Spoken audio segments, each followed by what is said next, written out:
أعوذ بالله من الشيطان الرجيم بسم الله الرحمن الرحيم الحمد لله رب العالمين والعاقبة لأهل التقوى واليقين ثم الصلاة والسلام على سيد الأنبياء والمرسلين حبيب إله العالمين العبد المؤيد الرسول المسدد المصطفى الأمجد المحمود الأحمد أبي القاسم مصطفى محمد صلى الله عليه وآله وسلم أما بعد فقد قال المعصوم عليه الصلاة والسلام كل شيء لك طاهر حتى تعلم أنه نجس.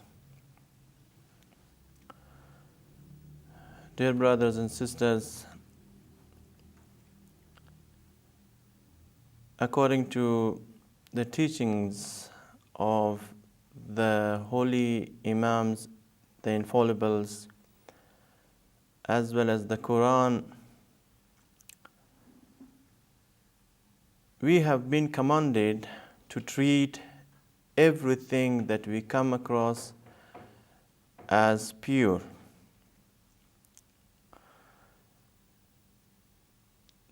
They have advised us that we should not put ourselves in difficulty, in distress and hardship unnecessarily.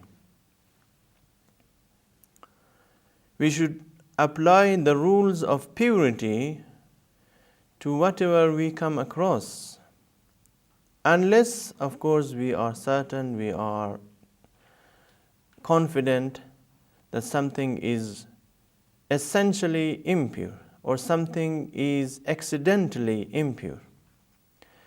Then in that case, we must act according to our own knowledge and according to our own insight. The religion of God, the religion of Islam, does not want us to be in difficulty or in discomfort. The Holy Quran, as I have mentioned, of course, in the previous lectures, the Holy Quran says, مَا جَعَلَ عَلَيْكُمْ فِي الدِّينِ مِنْ حَرَجٍ. God does not want to impose any kind of difficulty on you in the religion. And also the Quran says, يُرِيدُ اللَّهُ بِكُمُ الْيُسْرَ وَلَا يُرِيدُ بِكُمُ الْعُسْرَ. Allah desires and wishes you to be at ease and in comfort. He does not want us to be in difficulty and hardship and in vicissitude.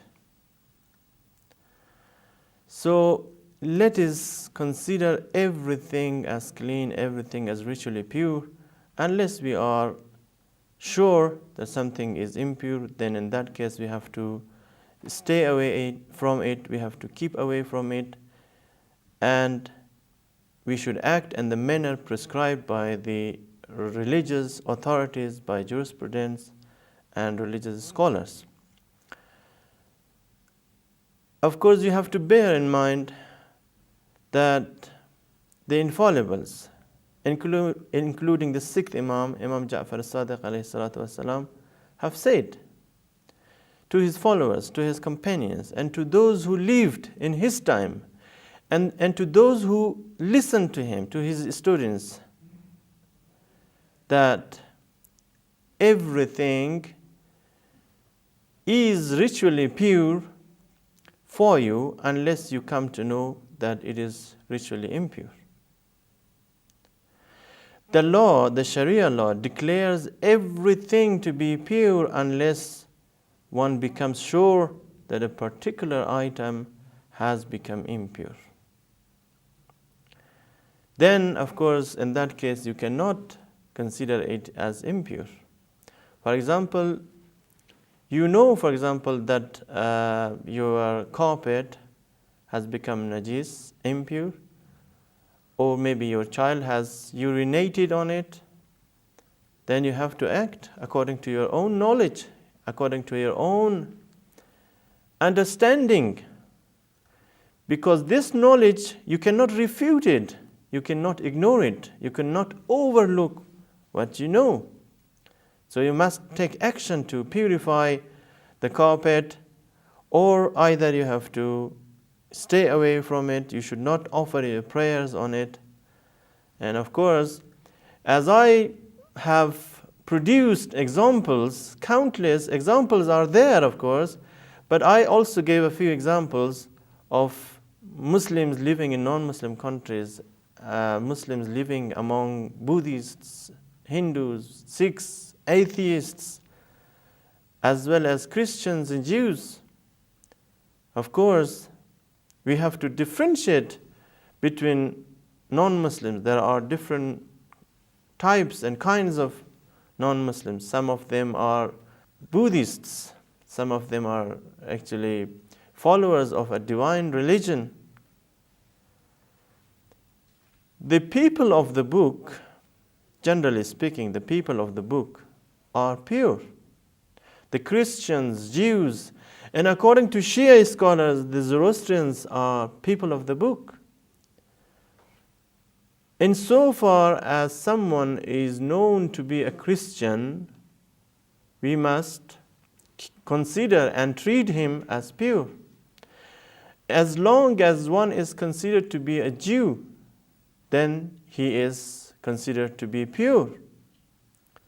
Of course, you have a question in your mind.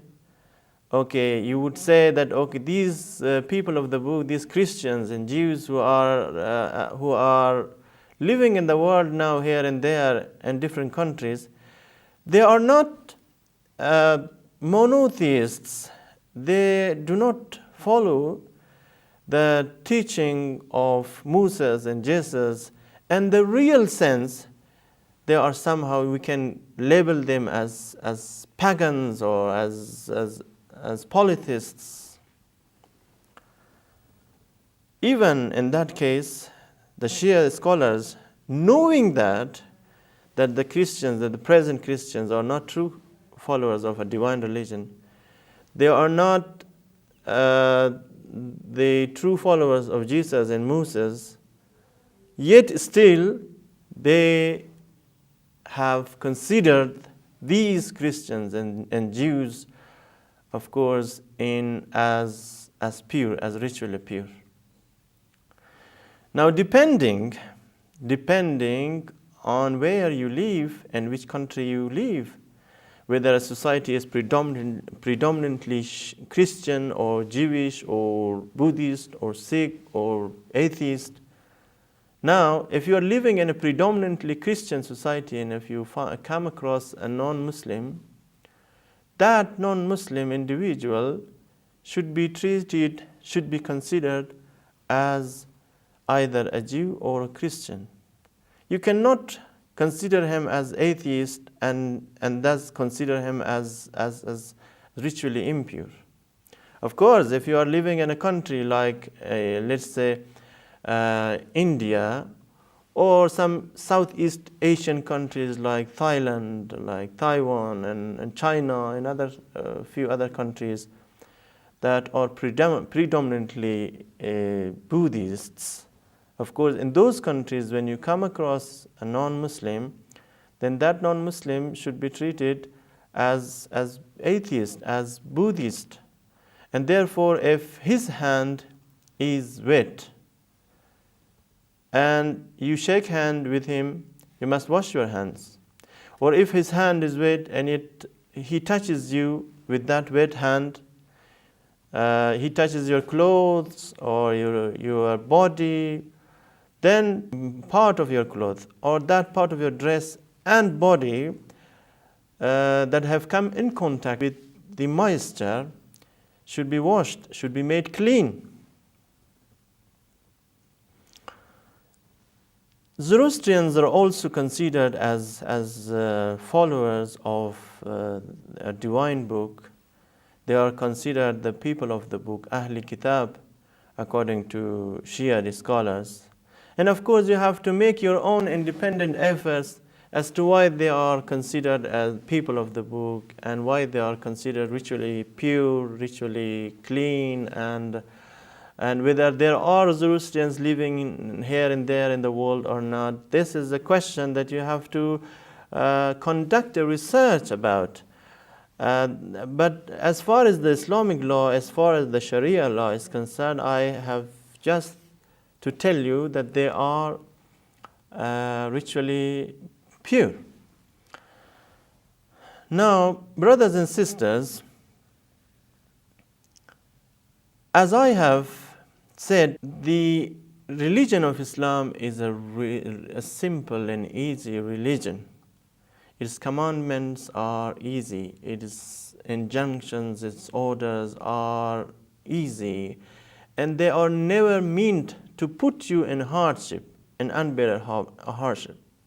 Wherever there is a case where you might feel that it is unbearable, or maybe the application of an Islamic law is unbearable, then you are relieved of obligation. Just I give you an example.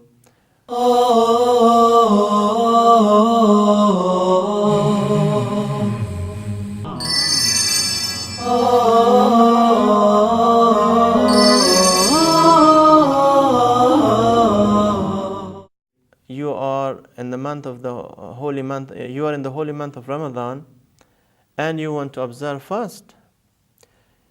Sometimes the days are too long, or maybe you are not in a position to observe fast.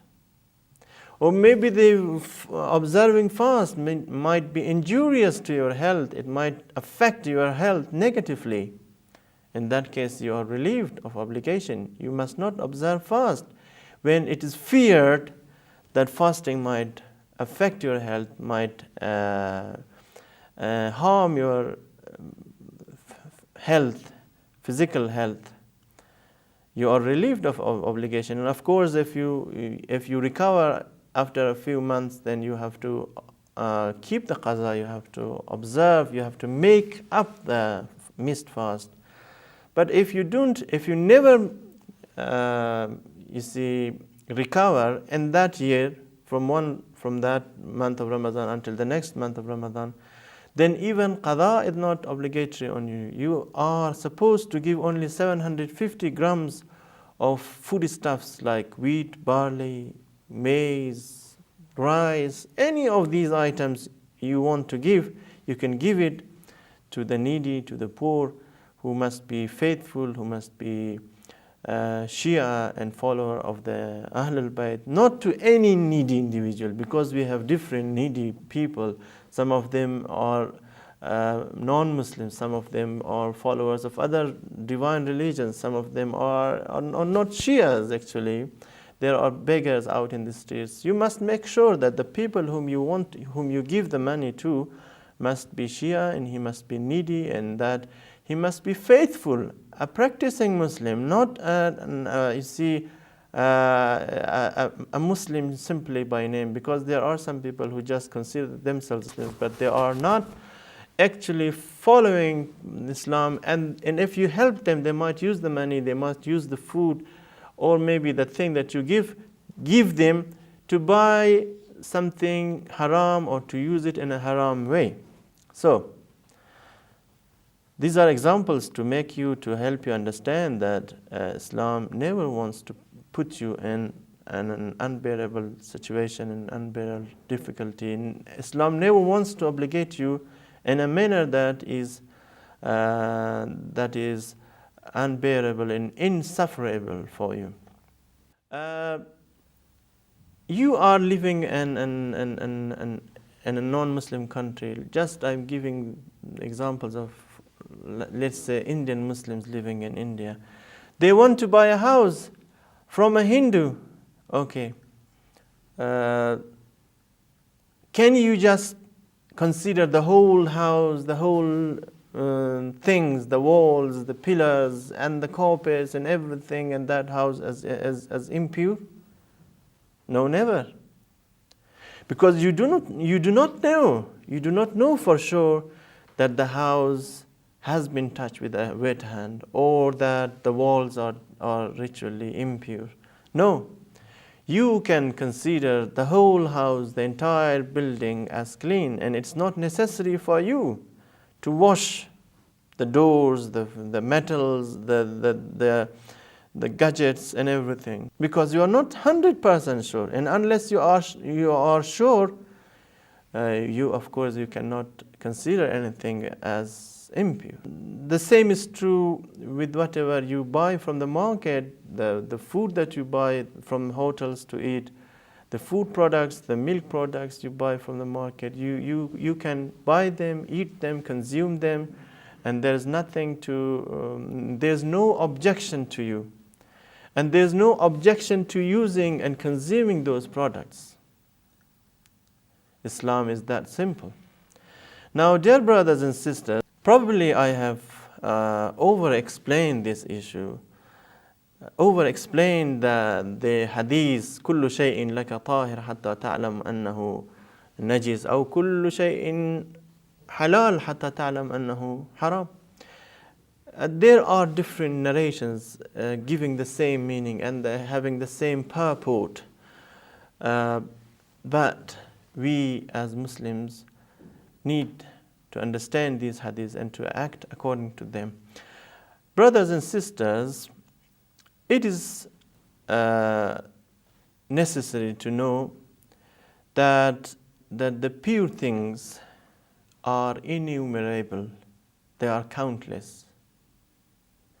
When we say, or when the Imam says that everything on this earth and in this universe and in this world and in your environment and in your vicinity is clean, then everything is clean. Everything is pure. So the number of clean things is beyond beyond counting. You can't count those things that are clean. Everything is clean. But the number of essentially and inherently impure objects are few and far between. There are only 10 things that are essentially impure. Apart from these 10 things, the rest of the things that you use, that you come across, are pure. What are those 10 objects that are essentially impure? Not accidentally impure. Anything that can be made accidentally impure. Your hand can be made accidentally impure. The things that you use, the food that you eat may become accidentally impure. But those things which are essentially, which are intrinsically, and which are inherently impure are not more than 10 objects. Now, what are those 10 ritually impure things? I will explain and point them out one by one. The first and second, number 1 and number 2, is urine and feces. There is no doubt that the urine and feces of a human being and of animals whose meat is haram to eat, even if slaughtered according to Islamic laws, are najis. The urine and feces of a human being is ritually impure, it is unclean, there is no doubt about it, and I do not need to overemphasize it. But when it comes to animals, we have two kinds of animals. Some of them are halal and some of them are haram. But the animals whose meat are halal to eat, like cows, camels, horses, donkeys, and these animals, of course, eating donkey meat is makruh, it is abominable. Eating horse meat is makruh, but it is still permissible. When something is makruh, it does not mean that it is forbidden to eat. It is still permissible to eat. Yes.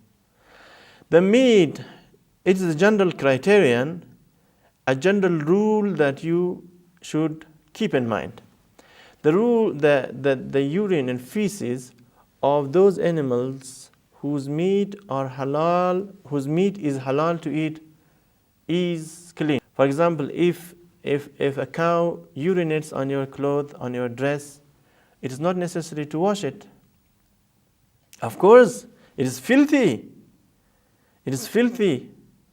The dung or the dropping of a camel is filthy, but it's not impure. It's not unclean. And if your hand, if your body, if your clothes come in contact with such things, you are not supposed to wash them in order to offer prayers.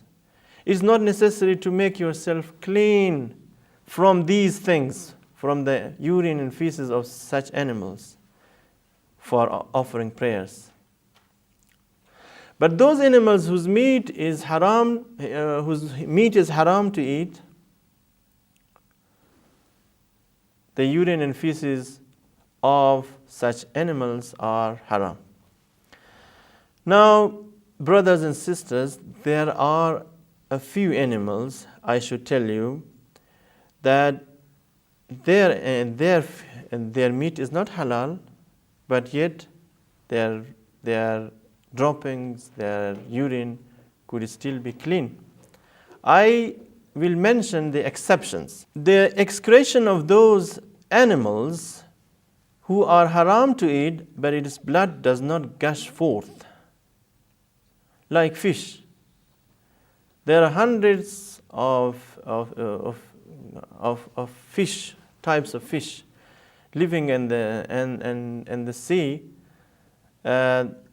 Some of them have scales and some of them do not have scales. Of course, those fish or those categories of fish that have scales, it is permissible to eat them. But there are some types of fish that do not have scales. Of course, their meat is haram to eat.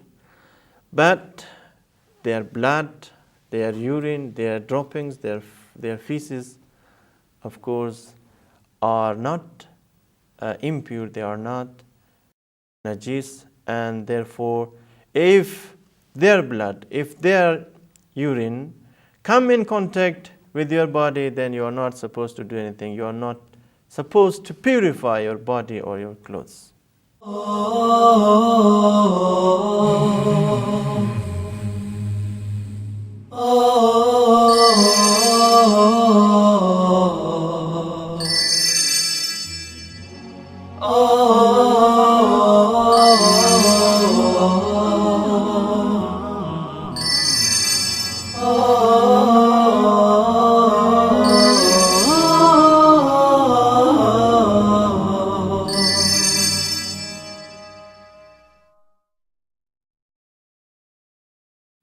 Now, having said that,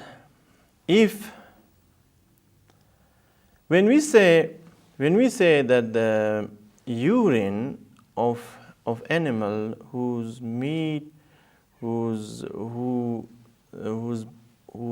blood does not gush forth forcefully is not impure, does it mean that we can actually you can touch it and we should not avoid it or so and so? No.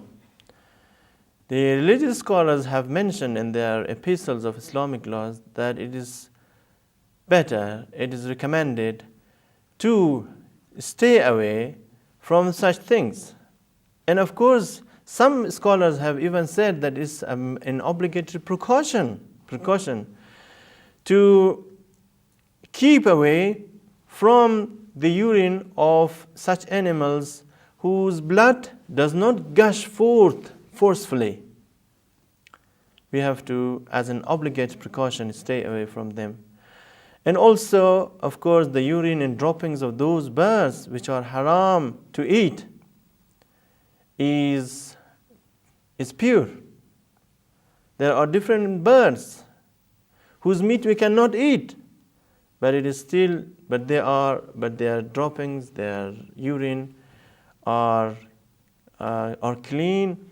But it does not mean that we should not stay away. We should stay away. And the scholars have advised us to observe precaution when it comes to the urine and dropping of such animals.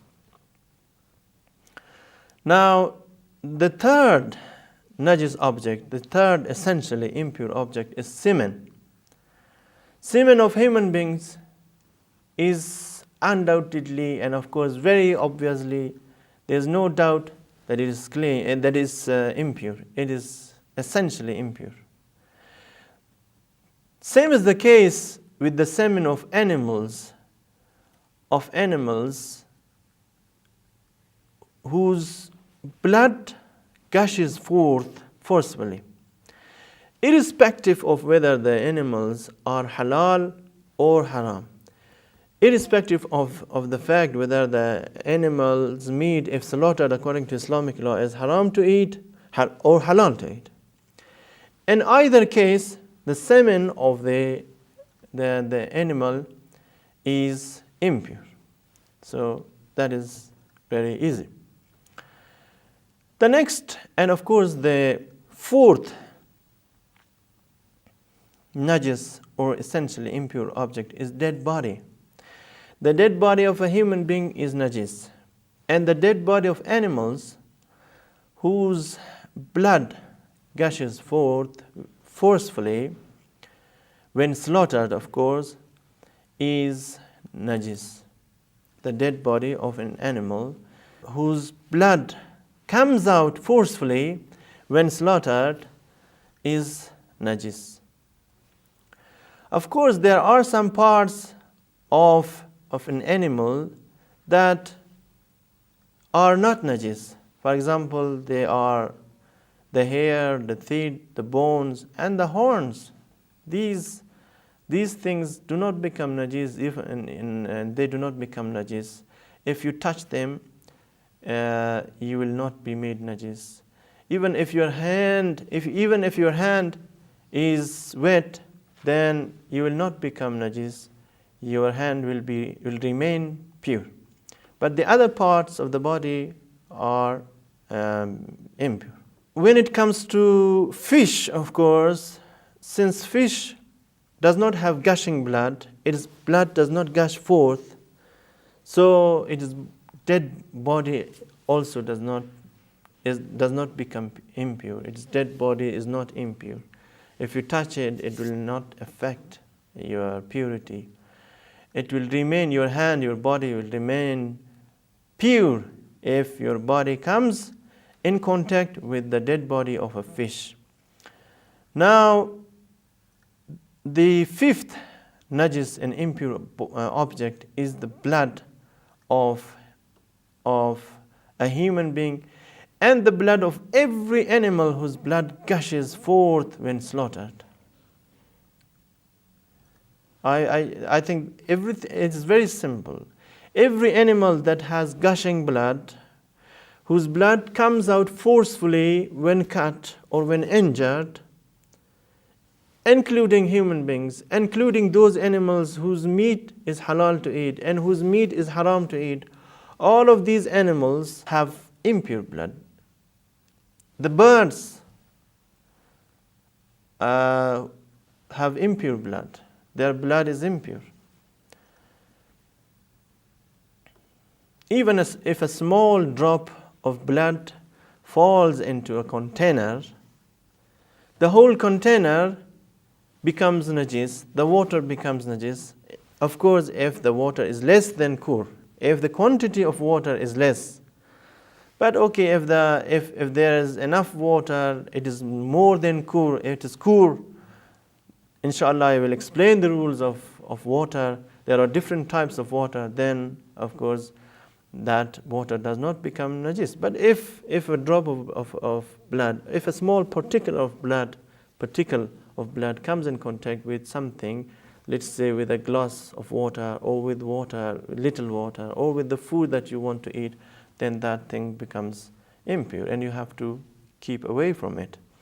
And the next object that is haram and that is also najis or is dogs and pigs. There is no doubt about it. The Quran has explicitly mentioned pigs are najis and they are ritually impure. And of course, the pig, there's no doubt that it is the dirtiest animal, the most impure, ritually impure animal that can be found on earth. And we have, as Muslims, should keep away from keeping dogs if necessary. And we have to keep away from pigs. Of course, dogs, there's no objection as far as your security is concerned. If you want to keep a dog for your security reason, you can keep it in your courtyard. But do not take it inside your homes because its hair is najis, its pawns are najis. And of course, if its body is wet, then everything, your furniture, your luggage, and everything will become najis. Its hair, if you are offering prayer, and if you find its hair on your clothes, on your body, then your prayers will be made white. So you can keep a dog in your home, but it should be kept somewhere outside the living room, outside the prayer room, outside the place where you sleep, where you drink, where you eat food, and so on and so forth. So keep it outside your home, especially if you want to keep a dog for security reasons. There's no problem, but you have to observe precaution, and you have to take the precautionary measures in order to make sure that your prayers are not made white. Dear brothers and sisters, as I mentioned earlier, non-Muslims are also impure, but non-Muslims, not all non-Muslims are impure. Only those non-Muslims who do not believe in a divine religion, who are atheists, who are pagans, who are Buddhists, who are Sikhs, the Hindus, and they are, of course, ritually impure. But Christians, Jews, and Zoroastrians are pure, and we can interact with them, we can eat their food, and of course we can eat also the food cooked by a Hindu, provided that the food does not contain haram meat, it does not contain anything that, according to us, is impure. And so far as we do not know that the food cooked by them is impure, then we can eat their food. And so far as the food does not contain meat, especially if it is cooked by Christians and Jews, then we can eat it. And of course, if the food contains meat, then we have to make sure that the meat is halal. And if we do not know that the meat is halal, then we have to avoid eating the food. The 10th, of course, najis object is alcoholic liquor or wine and beverages. They are ritually impure. Wine is impure. If a drop of it falls into a well, the whole well becomes impure. If a drop of it falls into a container, the whole container has to be washed, and the water has to be emptied. So beverages, alcohol, of course, alcoholic liquors are impure. And according to some scholars, of course, industrial alcohol is not impure. Industrial alcohol is not impure. For example, if you use perfume and the perfume has alcohol, it is not impure. You can use the perfume even if it contains alcohol, because according to most scholars, as far as I know, an industrial alcohol is not najis. It does not affect your prayer. It does not affect your religious acts and deeds. Of course, you can use perfume. You can use anything that contains industrial alcohol, but you cannot drink alcohol. Alcohol haram to drink, even if it is clean. Generally speaking, intoxicants are haram to drink. It does not make any difference whether it is in the form of a liquid or in the form of something else, whether it is weeds or hashish or you can say marijuana. You can't use them, you can't consume them, because they are considered as intoxicants. And of course, the last essentially object which is haram, is the sweat of an animal who persistently eats najasa. The perspiration of an animal that eats najasa, even if that animal is halal essentially, but since it eats najasa and it's used to eating najasa, then the perspiration of that animal is haram, is impure, and we have to keep away from it. And remember one thing, that some scholars have not mentioned the unbeliever as impure, and they have avoided using the unbeliever, telling that the unbelievers are impure. Some of the risalas I have read, some of the epistles of Islamic laws I have gone through, do not mention the unbelievers as impure.